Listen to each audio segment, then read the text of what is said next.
I'm fortunate to be have the district with the iconic Arches National Park in it.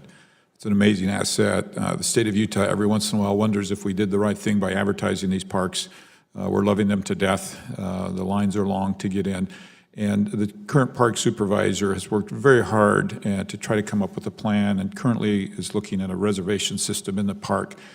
It won't surprise you to know that that's causing some consternation in Moab, and it's simply an ask to help us all make sure that we're exhausting every possibility and that we're trying to accommodate as many visitors as that park can appropriately handle. I learned just today that she was doing an economic development study, and that's really critical for that area to know what the impact would be of a reservation system. And then just the hope that we can continue to exhaust every possibility before we move to that reservation system to make sure that's the right thing there.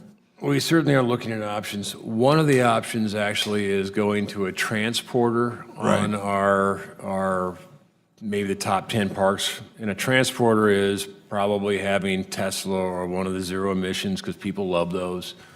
Design on Glacier Park like a red bus carrier, where we begin to limit the number of cars and then tie it into an app. So part of the problem with Zion is that if you have a bus system out there, they drop 70 people off at a trailhead. So your visitor experience is a clump of 70 people.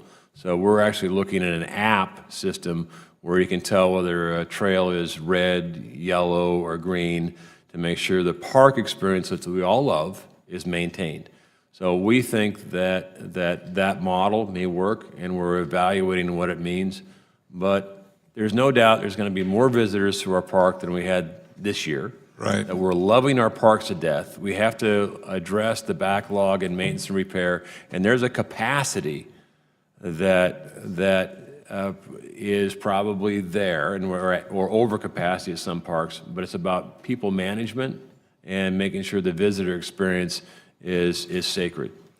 I think it would be fantastic if I can go back and tell the good people of Moab that we're looking at those types of options, and at least considering technology and making that visitor experience valuable.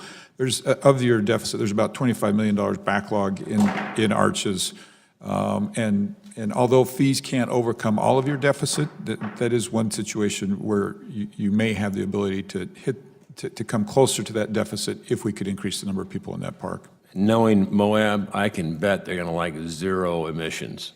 Yeah, you're right. Yeah. Thank you very much for your time.